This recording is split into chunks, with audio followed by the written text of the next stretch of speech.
19h à Cotonou, mesdames et messieurs, bonsoir. Merci d'être une fois encore au rendez-vous de la grande édition du journal télévisé sur ESAE TV. Dans un instant, les principaux titres des informations à développer.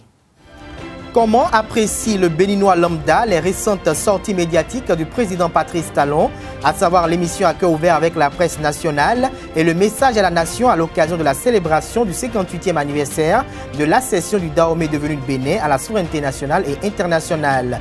Élément de réponse dans cette édition. La proclamation des résultats du brevet d'études du premier cycle BEPC 2018 révèle un taux d'admissibilité estimé à 28,63% de candidats contre 50,56% en 2017. Des résultats qui alertent tous les acteurs du système éducatif béninois. À suivre dans un instant quelques parents d'élèves et candidats rencontrés dans quelques centres de Cotonou et environ. Sport dans ce 19h, en football, les écureuils juniors du Bénin ont perdu le samedi dernier un but contre 3 face au Ghana, le match aller du dernier tour des éliminatoires de la CAN U20 Niger 2019 au Cap Coast Stadium. Plus de précisions dans ce journal.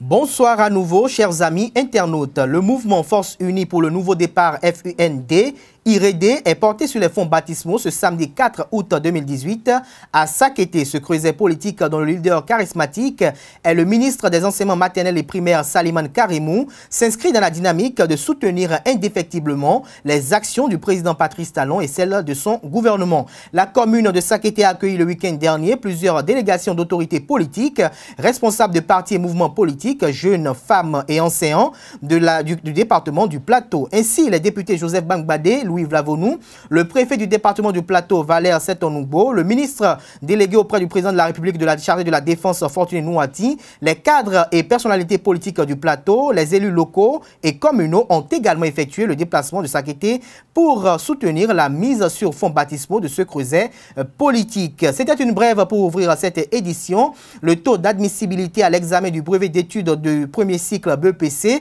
session de juillet 2018, est de 28,63%. Les candidats ayant pris part à cet examen national connaissent leurs résultats respectifs depuis le samedi dernier. Ainsi, une équipe de nos reporters a fait le tour de quelques centres d'examen afin de vivre la ferveur de la proclamation des résultats. Sentiment de joie d'une part et de tristesse d'autre part. Voilà ce que laissent entrevoir candidats et parents rencontrés sur les lieux. Le compte rendu est signé Fatia Touelegbede, Enoch Dossou et Christian Thomas-Imenon.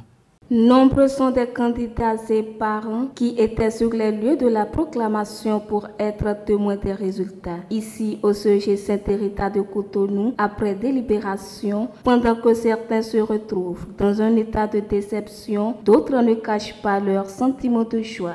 Je suis heureux, je suis vraiment heureux parce que cette année a été une année particulière.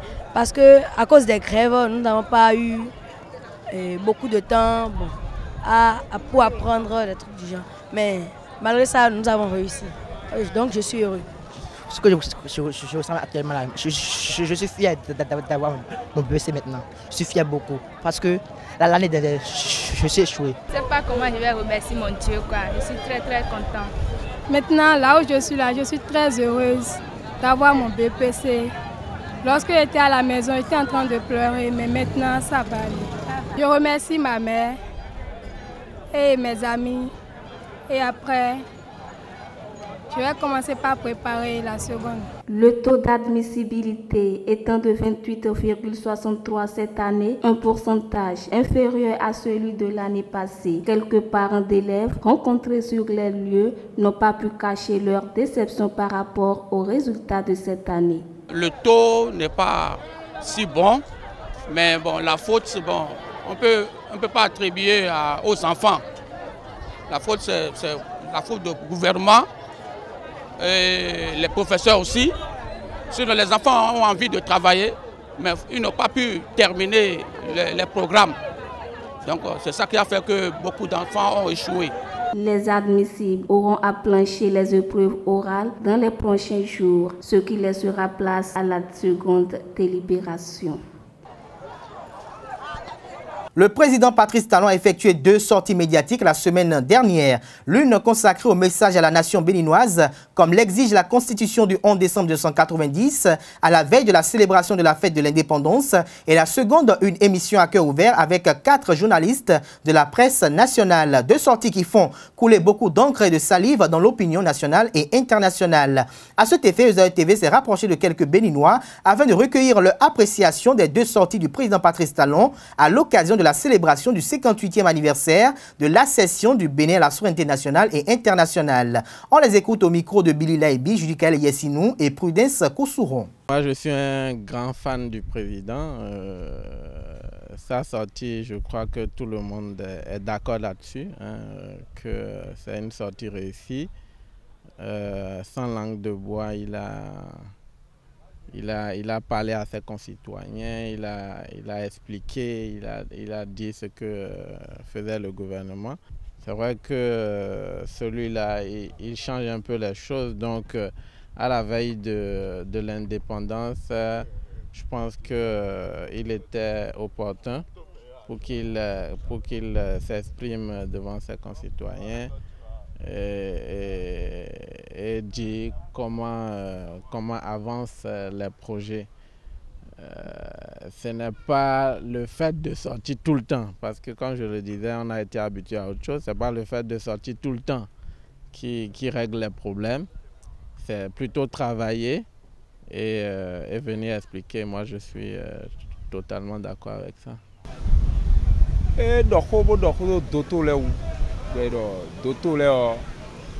D'ici quelques mois, on a privé, ils privé. Bon, il y a des blanquettes qui ont beaucoup de choses, nous togan, on a tenu mais on nous dit que d'autres mettons là et fly. D'autres était compté le couteau là, il y a bon, il y a aussi d'autres qui ont bon dia. Et côté au 3 semaines nous molodon a joko pour ouais. Corruption fine ouais de y a ici à zokwe le couteau là d'autres qui dit donc pataki. Mais moi ané docteur de kuna head. D'autres qui est né. Hein, hôpital est né. Un seul médecin. Bon, il y a cause où ton, elle a fini quelques minutes. Bon, nous y on nous fait tant, elle a donné la barbe mettre une gant ou à mon mino clinique de. Bon, nous jazz, quoi, de bon, quoi, le coucou, d'autres qui a cause où ton dit coco donc. À part santé, elle est quoi, sommet quoi, à sommet quoi, miton là. Yémelo. À cause où quoi, bon, merci, le directeur, il y a l'école privée, elle est douée. Bon, nous non jello, fier non, il s'y doit bien candidat. Bon, il y a concours de école, le temps là, j'ai non reçu. Et prévoyez tout le monde, bon, élève, le temps là, non mort. Donc, Togan, il laisse servir le côté final. Bon, référendum, il y a soit et il est en veille, quoi. Donc, il y a un référendum en pataki.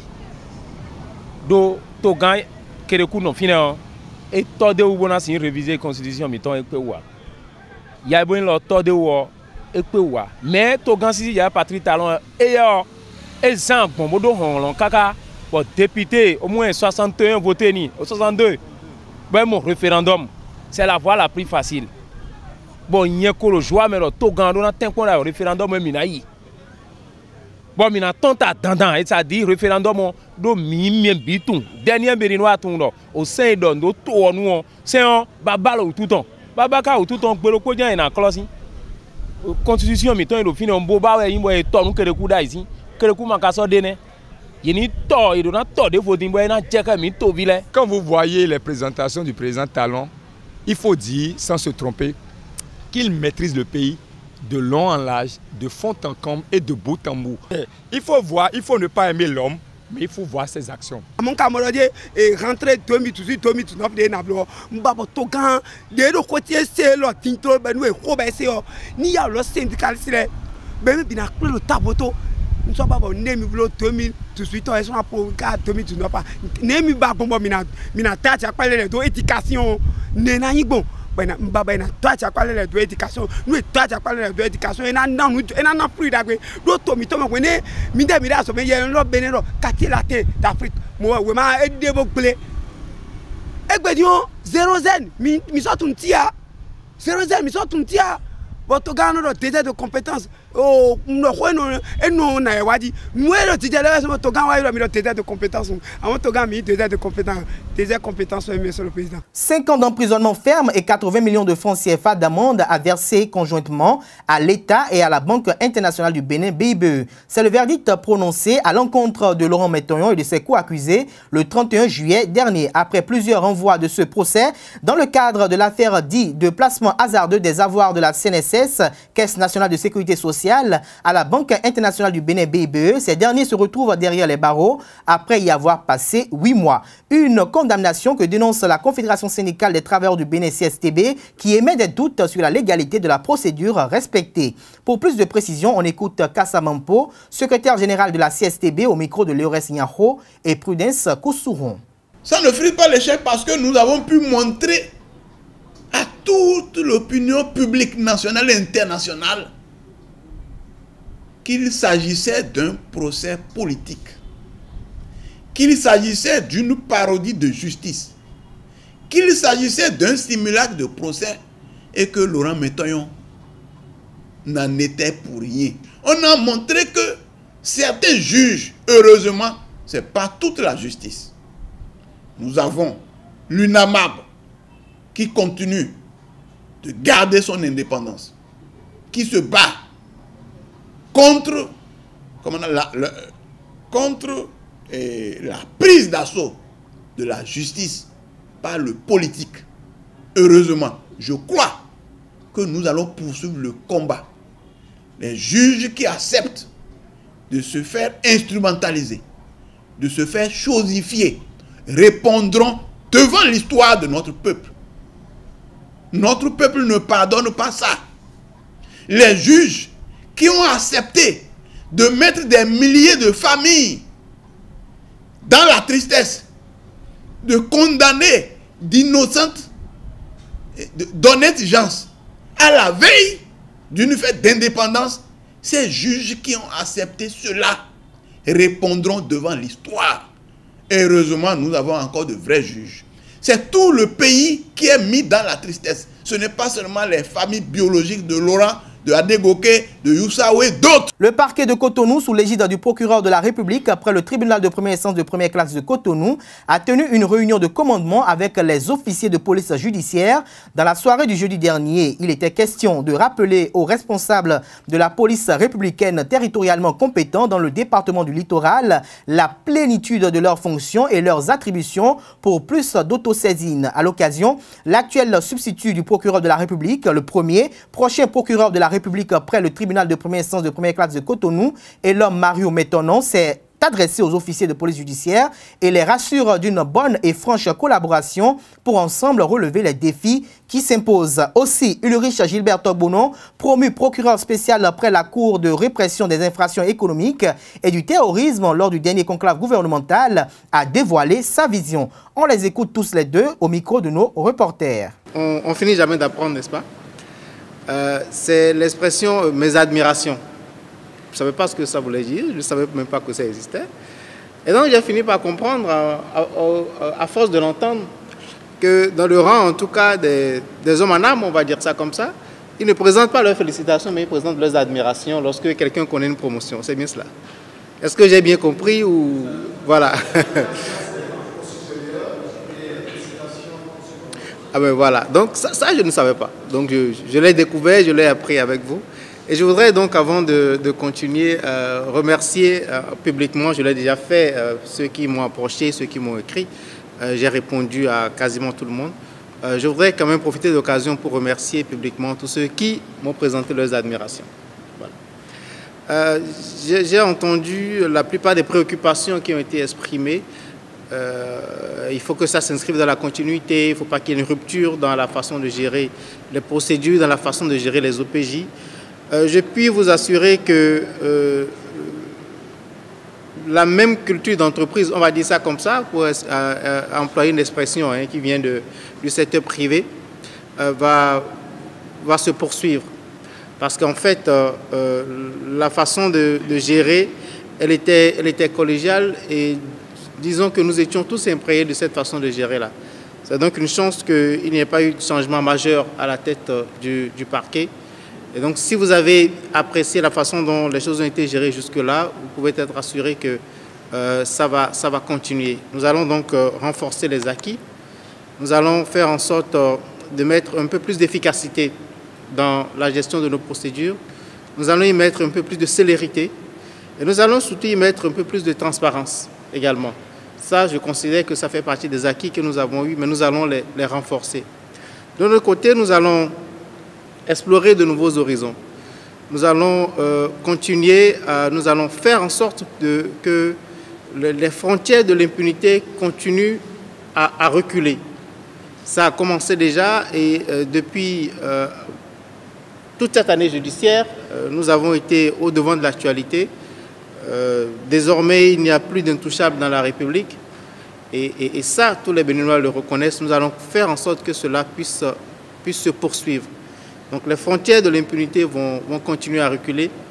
Nous allons faire en sorte que chaque acte que nous allons poser puisse contribuer à démentir le mot de La Fontaine. Selon que vous soyez puissants ou misérables, le jugement de coup vous rendront blanc ou noir. Ce ne sera plus ça. Nous ferons en sorte que à chaque fois que nous allons avoir une procédure, cette maxime de La Fontaine puisse être démentie. Pour le reste, c'est toujours le premier substitut que vous avez devant vous. Quand nous allons, une année judiciaire s'achève, une autre va commencer avec une nouvelle équipe. Et quand nous allons nous retrouver à cette occasion-là, les préoccupations qui seront les vôtres, qui seront les miennes, nous allons les partager davantage. Encore une fois, merci à vous. Il faut encore ne pas vous remercier. Merci pour ce qui a été fait. Je souhaite que cela continue. Et je profite pour demander à la BEF, à la brigade criminelle, à l'OCRC, de commencer par s'élever. Ça veut dire quoi? Avec la création, j'anticipe, nous aurons à gérer les dossiers plus costauds. Donc par rapport à ça, commencer par les histoires de 200 000 francs à la BEF, là, c'est plus intéressant, j'espère. Alors que nous avons d'autres dossiers. Les 200, donc les 3 C sont là, le commissaire central avec le commissariat d'arrondissement. Bon, d'accord, on va se décharger de plus en plus pour ces dossiers parce que nous avons des dossiers qui nous interpellent, qui interpellent toute la nation. Nous avons des questions relatives à la sécurité, à la piraterie maritime, tout ça là. Commencez pas à s'y intéresser davantage. L'économiste Komlansir Dovonou a réalisé un essai dans lequel il a tenté de dévoiler les différents motifs qui ont abouti aux échecs successifs de la révision de la Constitution du 11 décembre 1990. Une œuvre littéraire qui a été présentée à la presse nationale et internationale le lundi 30 juillet dernier au Champ d'Oiseaux de Cotonou. Cette œuvre littéraire publiée aux éditions Ruisseau d'Afrique, qui se veut impartiale, expose les causes lointaines, les causes immédiates, les causes liées à l'interprétation du contenu du projet et les causes politiques propres à chaque projet de révision de la Constitution du 11 décembre 1990. Le compte rendu avec Léores Niaho et Jefté Hungé. L'une des particularités de la politique béninoise est qu'elle est jalonnée par des tentatives de révision de loi fondamentale numéro 90-32 du 11 décembre 1990. Interpellé par la dernière tentative de révision, Komlansir Dovonou, expert en économie de développement et spécialiste des systèmes de formation professionnelle continue et apprentissage, expose son analyse des faits dans cet ouvrage alerte et clarifiant structuré en 4 parties. Il développe son travail en 4 parties fondamentales que sont les causes lointaines de la question qui se pose sur les différentes révisions qui ont été mises en jeu par rapport à cette loi fondamentale qui est en réalité l'identité de la République du Bénin. Vous verrez les causes immédiates, les causes liées à l'interprétation du contenu du projet, les causes politiques, la conclusion, l'épilogue. Vous découvrez une préface qui vient d'ailleurs d'un éminent homme, je dirais grand homme béninois, qui a été ancien ministre, il a été ancien député, il a été ancien président de la Cour de justice de l'UEMOA, que sais-je encore. Je voudrais juste nommer monsieur ou maître Abraham Zizinohwe. Le titre du livre Constitution béninoise du 11 décembre 1990, révision avortée que comprendre, n'est pas un hasard ou un choix à l'improviste. Il a bel et bien son sens. La révision de la Constitution ne garantit pas toujours la stabilité et la paix dans un État. Ce qui est avorté peut être relancé. Ce n'est pas un blocage total, mais on raisonne en processus. Nous sommes dans de la rationalité procédurale. Donc, on a entamé un mouvement dont les résultats n'ont pas été escomptés. Donc, on dit avorter. Ça ne vous empêche pas de recommencer. Donc, ça veut dire que ce n'est pas une fin en soi. Qu'on dise suspendu, qu'on dise avorter et autres. Moi, je pense que tout ça, c'est des jeux de mots. Un rebondissement, un second tome pourrait paraître afin de permettre à tous de vivre, mais également de laisser un repère pour que le projet de révision de la Constitution ne s'efface rapidement. Un appel à la prise de conscience est lancé à l'endroit des jeunes pour qu'ils soient une bonne relève. L'édition 2018 du Festival de grillade Cotonou Bénin Barbecue a fermé ses portes ce dimanche 5 août 2018. Au dernier jour de cet événement fédérateur, les participants se satisfont de l'organisation et de la fréquentation du site. Le public l'est aussi en ce début de vacances et cette période de fête de l'indépendance. Les exposants et les visiteurs se prononcent au micro de Carles Kitomé et Vicencia Hongé. Africube est un bouillon culinaire 100% naturel, sans glutamate, sans produits chimiques, sans colorants et sans conservateurs. C'est pour éradiquer aux maladies et aux problèmes qu'on peut avoir, les problèmes qu'on rencontre quotidiennement avec les autres cubes chimiques qu'on a l'habitude de consommer. Alors ça se passe bien quotidiennement. Chaque jour, on a plus de 10 000 personnes qui viennent.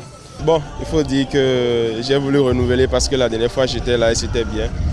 Juste qu'il y avait un petit problème de place qui se posait, mais bon, dû au fait certainement que les Béninois sortent, ils aiment découvrir les saveurs et tout. Donc, en tout cas, pour ma part, c'est bien. Très bien, c'est bien organisé, juste que l'espace est un peu restreint.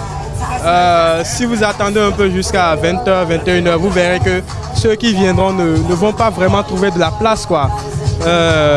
C'est vraiment restreint, sinon c'est très bien organisé. Ils ont mis en place une équipe bien dynamique pour ramasser les bouteilles au fur et à mesure, faire installer les clients. Mais jusque la place est vraiment restreinte. Vous voyez, l'espace n'arrive pas à contenir tout le monde. Déjà, ça fait ma 4e fois, je crois. Le dimanche dernier, j'étais là, le mercredi également. Hier, j'étais là, aujourd'hui aussi, je suis venu. Je trouve l'ambiance superbe. Superbe, je vous dis. Il y a pas mal de filles. Il y a pas mal de rencontres qui se font et tout. Et franchement, moi, c'est mon kiff. Déjà, c'est la dernière journée. Si quelqu'un a raté, c'est que la personne n'aura plus de chance cette année. Maintenant, ceux-là qui sont sceptiques par rapport à la chose et qui sont encore à la maison, je les invite l'année prochaine à quand même faire le déplacement. Ça vaut le coup.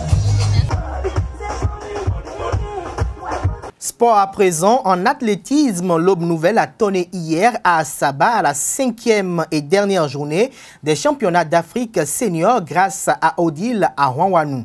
Avec une performance de 5 999 points, la Béninoise a remporté la médaille d'or en éplaton devant la Burkinabé Marthe Yasmine Kouala. Elle entre du coup dans les annales de l'athlétisme béninois en devenant la première championne d'Afrique de la discipline. La plupart des 6 autres ambassadeurs béninois à ces 21e championnats d'Afrique ont, à défaut de se hisser sur le podium, amélioré leur performance individuelle. Et puis en football, les écureuils juniors du Bénin ont perdu le samedi dernier 1-3 face au Ghana, le match aller du dernier tour des éliminatoires de la CAN U20 Niger 2019 au Cap Coast Stadium. En ouvrant le score à la 28e minute, les protégés de Valère Rwandinou ont cru avoir réalisé le plus difficile, mais c'était sans compter sur la rage de vaincre des satellites. À 3 minutes de l'heure de jeu, les Ghanéens sont revenus au score avant de creuser l'écart en l'espace de 14 minutes.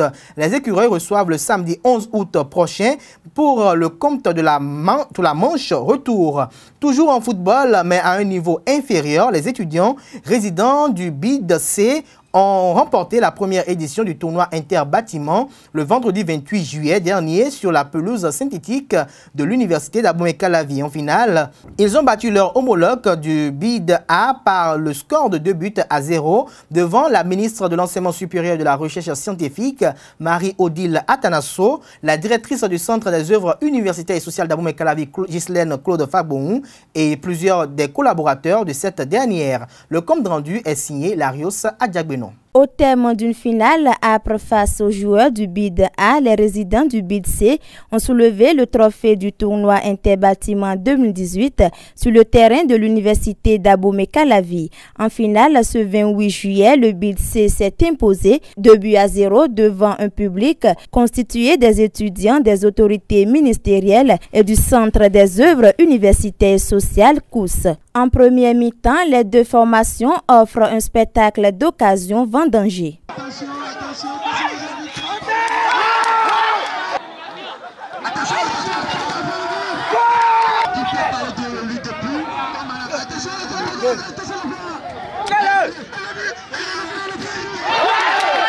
Au retour des vestiaires, l'équipe du BID C se montre plus réaliste et ouvre le score un quart d'heure plus tard.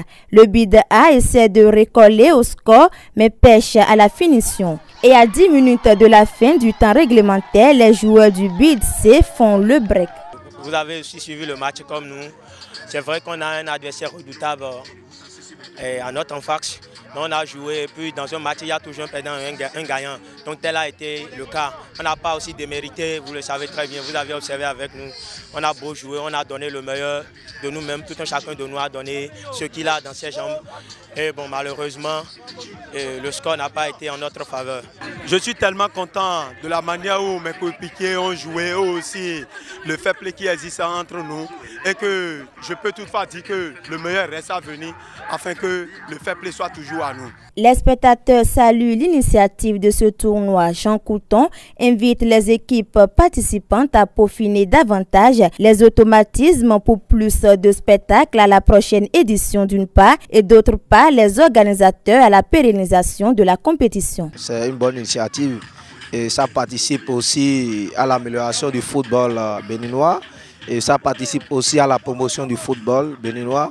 C'est une initiative très louable et que nous demandons aussi aux participants et pour les années à venir d'être beaucoup plus engagés. Et nous demandons aux promoteurs de continuer toujours par faire la promotion de ce tournoi qui participe réellement à la promotion du football.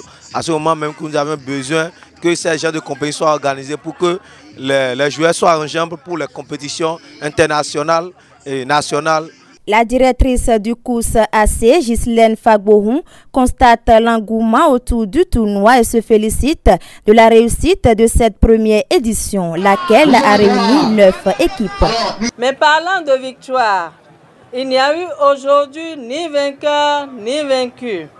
C'est la victoire du sport universitaire qui renaît grâce à cette belle compétition qui a réuni durant 10 jours différents acteurs. Ainsi, les joueurs ont pu exprimer leur talent. Les amoureux du sport ont pris du plaisir. L'université a vibré au rythme du football et le COUS AC a démontré sa capacité à organiser une compétition d'envergure. Quant à la marraine, le ministre de l'Enseignement supérieur Marie-Odile Atanasso, l'organisation de cette compétition arrive à un moment opportun, celui du renouvellement des bureaux des associations estudiantines. Ces élections qui devront marquer le point de départ d'un nouveau type de relation entre les étudiants et les autorités à divers niveaux, permettre également de lever le goulot d'étranglement qui entravait jusque-là le déroulement des activités artistiques et sportives sur le campus. Par ailleurs, les initiateurs espèrent que le tournoi interbâtiment va redorer le blason du campus d'Abomey-Calavi, autrefois appelé le laboratoire du football béninois. Et c'est sur cette note sportive que nous mettons un terme à la grande édition du journal télévisé de ce jour sur EZAE Télévision. Merci pour l'attention et passez une agréable semaine de travail en compagnie de nos programmes sur les www.ezaetv.com. Bonne soirée à toutes et à tous.